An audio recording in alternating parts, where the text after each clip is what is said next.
이번 시간에는 브레이크 그리고 컨티뉴에 대해서 알아볼게요. 브레이크와 컨티뉴 같은 경우에는 반복문이랑 같이 쓰이는 구문이에요. 그래서 이 브레이크 같은 경우에는 현재 실행 중인 반복문을 강제로 종료시키는 역할을 하고요. 컨티뉴 같은 경우에는 현재 실행 중인 반복문의 어떤 블럭에서 이번 블럭을 건너뛰고 다음 블럭을 실행한다는 그런 느낌으로 알아두시면 좋습니다. 근데 이렇게 들으니까 약간 이해가 안 되죠? 그래서 예제랑 같이 한번 설명하면 좋을 것 같아서 예제를 갖고 왔습니다. 일단 저번 시간까지 사용했던 정보 점수의 리스트를 이렇게 가져와 봤어요. 여기서 저번 시간과 같이 이렇게 잘못된 그런 점수들이 있습니다. 이번에 해야 될 건 뭐냐면 이 잘못된 점수들을 제외하고 나머지 점수들을 다 더해서 이 점수의 개수로 나누는 거예요. 그러니까 평균을 구하는 거죠. 이 나머지 점수들의 평균을 구하는 겁니다. 평균을 구해야 되기 때문에 이 점수들의 합을 구해야 되겠죠. 그래서 sum이라는 이름으로 변수를 하나 만들게요. 여기 이렇게 언더바를 붙인 건 왜 그러냐면 sum이라고 하면은 이제 이미 사용하는 파이썬에서 사용하는 sum이라는 함수가 있기 때문에 이것과 이름이 겹칠 수가 있어요. 그래서 이거를 피하기 위해서 뒤에다가 이렇게 언더바를 붙여놨습니다.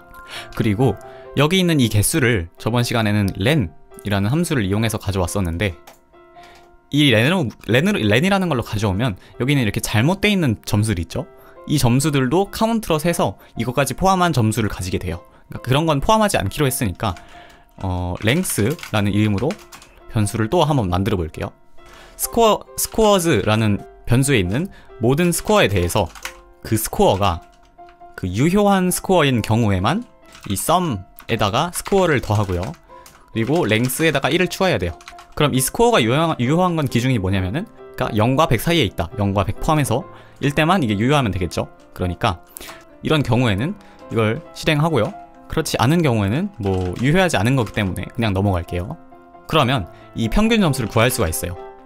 이 모든 점수들의 합에서 점수들의 개수를 이렇게 나누면 되겠죠. 아, 유효한 점수들의 평균 점수는 40.3점이구나 이렇게 알 수가 있습니다. 그런데 이걸 사용하는 다른 방법도 있어요.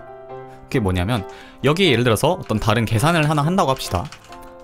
그런데 이 계산을 하는 게 유효한 계산인 경우에만 이 계산을 수행해야 된다고 해봅시다. 그러면 이걸 이렇게 if문 안에다가 넣어놔야 돼요.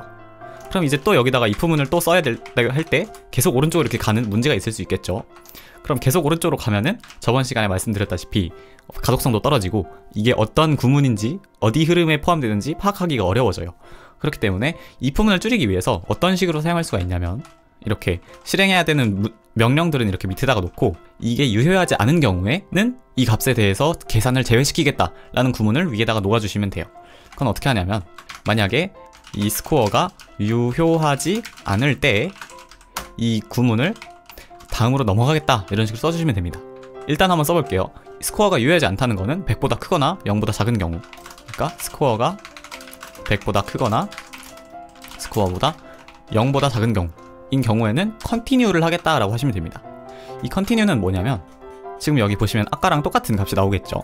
그러니까 이게 무슨 뜻이냐면 여기 있는 이 조건에 포함되지 않는 그런 스코어의 경우에는 밑에 있는 구문을 실행하지 않고 컨티뉴를 하겠다. 컨티뉴라는 건 뭐냐면 이걸 실행하지 않고 바로 다음 스코어에 대한 구문으로 넘어가겠다라는 뜻입니다. 그러니까 반복문을 한 차례 건너뛰겠다는 그런 의미예요. 그래서 이런 식으로 사용하시면 그 if문을 오른쪽으로 이렇게 밀어가지고 사용하는 거 말고 이런 식으로 간단하게 구현할 수가 있다라는 겁니다. 그리고 브레이크인데요. 이 브레이크 같은 경우에는 조금 다른 그런 상황을 한번 상정해 볼게요. 예를 들어서 여기에 문제가 있는지 없는지를 확인하고 싶다고 합시다. 그러니까 문제가 있는 점수가 지금 여기 이렇게 있죠. 이런 게 있는지 없는지를 파악하고 싶다는 거예요. 그럴 때는 문제가 있다에 해당하는 그런 자료를 이렇게 기본값으로 펄스로 만들어 놓고 이 자료를 하나하나 확인해 보면서 이런 식으로 이상한 값이 있을 때 에러를 true로 만들고 그럼 반복문이 끝났을 때 이 값이 true면 문제가 있는 거고 false 그대로 false면 문제가 없는 거다 라고 해석할 수가 있죠. 그러니까 scores에 있는 스코어에 대해서 만약에 스코어가 invalid하다, 그러니까 유효하지 않은 경우에 에러를 true로 만들고요. 그렇지 않은 경우에는 그냥 넘어가면 되겠죠. 왜냐면 에러가 이미 false니까. 만약에 에러가 true다, 이 에러 자체가 true잖아요. 그러니까 if true다. if true면 오류가 있습니다 라고 출력을 하고요. if true가 아닌 경우에는 오류가 없습니다 라고 출력을 하겠습니다. 그럼 지금은 오류가 있죠. 오류가 있으니까 오류가 있습니다 라고 뜨게 되고요. 만약에 이 오류를 다 없앴어요. 이 오류를 다 없애면 이렇게 오류가 없습니다 라고 뜨는 걸 보실 수가 있습니다. 그런데 우리는 지금 오류가 있는지 없는지를 확인하고 싶죠. 그래서 어떤 프로그램을 짰냐면 스코어에 있는 스코어에 대해서 순서대로 이렇게 비교해 가면서 오류가 있을 때 에러를 true로 만들고, 그리고 그 뒤에 있는 걸 다 비교한 다음에 만약에 오류가 있다 라고 기록을 해놨으면 오류가 있습니다 라고 출력을 하고, 그렇지 않으면 오류가 없습니다 라고 출력하는 그런 프로그램을 만들었어요. 이건 굉장히 비효율적인데 왜 그러냐면, 여기서 만약에 오류가 있다 라고 하면은 이 뒤에 있는 걸 뭐 볼 필요가 없이 이 리스트 안에는 오류가 있으니까 바로 그냥 오류가 없습니다 출력해도 되죠. 그런데 이 뒤에 있는 걸 지금 다 계산하게 만들어 놨어요. 그러면 만약에 이 프로그램이 뭐 40만 개의 그런 숫자를 가지고 있다고 합시다. 그때 뭐 네 번째 있는 그 자료에서 오류가 발견이 됐어요. 그럼 나머지 44만 개 정도를 다시 또 계산을 해야 된다는 거예요. 그럴 필요가 없는데도 그렇게 계산을 해야 된다는 거죠. 그래서 그런 경우는 막아야 돼요. 왜냐하면 계산이 오래 걸릴수록 프로그램이 느려지잖아요. 그러니까 에러가 트러인 경우에 이 반복문을 끝내야 됩니다. 그래서 에러가 true로 만들어 놓고 브레이크라고 사용을 하시면 여기서 바로 반복문이 끝나요. 이렇게 봐도 똑같이 이렇게 작동을 하는 걸 보실 수가 있는데, 이거는 여기다가 스코어를 출력해보면 알 수가 있습니다.